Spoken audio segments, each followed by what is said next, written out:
9 মাস ধরে তারা বন্দিশালায় আটক রয়েছেন।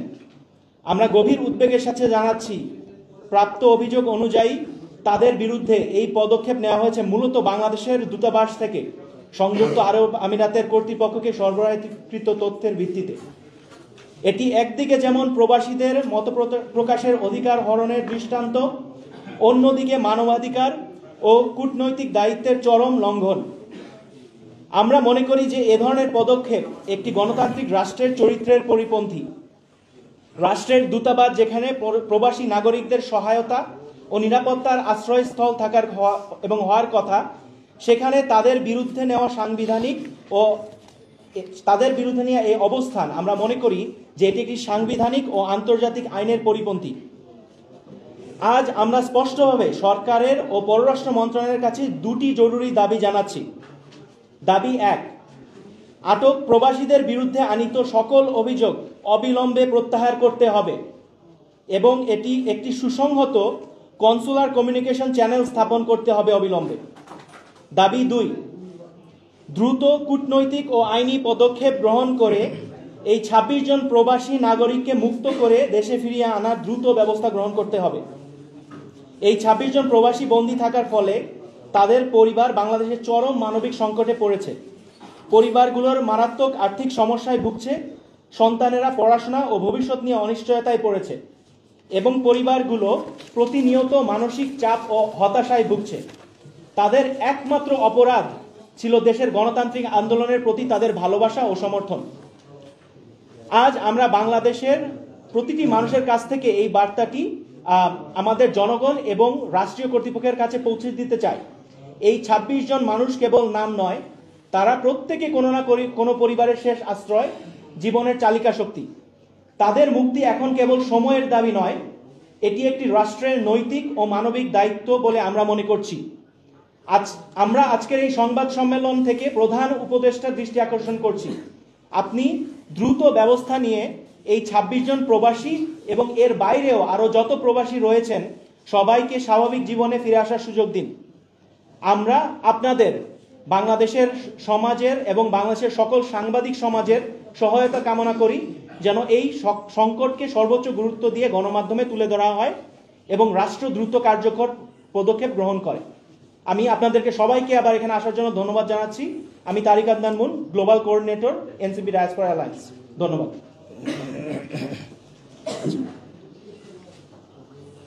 ধন্যবাদ তারিক আদনান মুন। এ পর্যায়ে আমরা ভুক্তভোগীর পরিবারের কথা শুনব। আমরা প্রথমেই কথা বলার জন্য অনুরোধ করছি তানিয়া আক্তার। ওনার স্বামী এখনো কারাগারে আছেন, আজকে প্রায় 1 বছর হতে চলল, কিন্তু সরকারের পক্ষ থেকে ওনারা আসলে কোনো ধরনের সহযোগিতা পাচ্ছেন না এবং মানবিক জীবনযাপন করছেন। আমরা তানিয়া আক্তার ওনাকে ওনার বক্তব্য পেশ করার জন্য অনুরোধ রাখছি।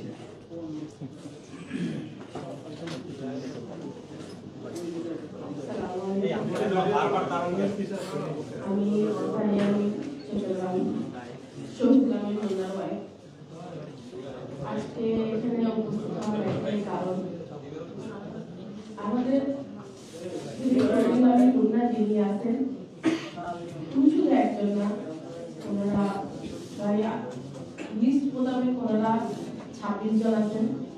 বিগত দিনে আমাদের উপদেষ্টার আন্তরিকতার কারণে 188 জনকে নিয়ে আসা হয়েছে। আমরা আমাদের যত সাংবাদিক ভাইরা আছেন, বোনেরা আছেন, এনসিপি যত নেতা কর্মীরা আছেন, তাদের সাহায্য সহযোগিতায় উপদেষ্টার কাছে একটা অনুরোধ করতে চাই যে আপনি আমাদের মানুষগুলারে ফিরে আনেন। শহীদ মামিন বাড়িতে 5 বছর পরে আসতেছিল। 24শে অক্টোবর রাতে রাত 2টায় উনি আবুধাবি ইন্টারন্যাশনাল এয়ারপোর্ট থেকে গ্রেফতার করা হয়। তখন উনি আমার সাথে কথা বলতেছিলেন এই মুহূর্তে। উনি আমাকে বলছে একটু সমস্যা হয়েছে, 2টা মিনিট ওয়েট করো।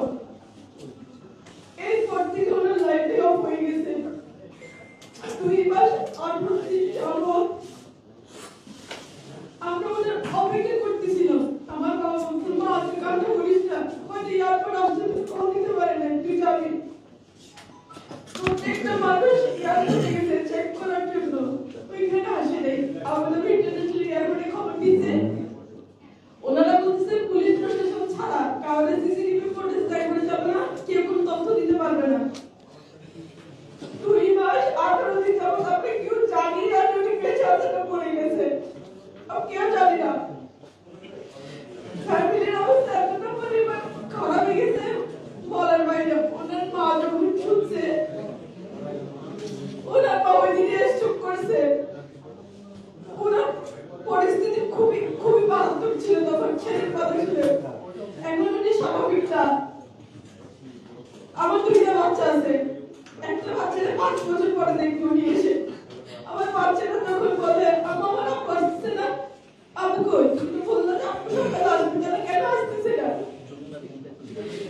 আমার বাচ্চাটা ভাই বিশ্বাস করে এতটা পরিমাণ কান্না করছে, এটা বলার বাইরে। আপনাদেরকে ভাষায় বলে আমি বুঝাইতে পারবো না।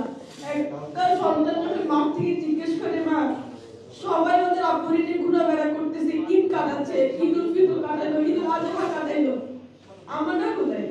আমরা তো কোথায় ঘুরতে যেতে পারি না, কোনো মার্কেটিং করতে পারি না। কেন? আমাদের ফ্যামিলিতে ইনকামের পথ চুনি একজনই। আমি আমার হাজবেন্ড বলে না, এখানে যতগুলো 26টা পরিবার আছে, প্রত্যেকটা ফ্যামিলিরই ইনকামের পথ ওনারা একজনই।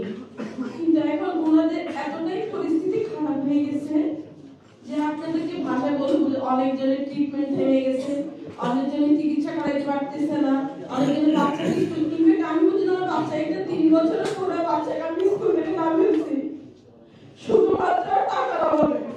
আমার ইনকাম সোর্স উনি একজনই। এমন না যে আমার ফ্যামিলিতে কেউ চালাবে, সাহায্য সহযোগিতা করবে, এমন কোনো মানুষ নেই।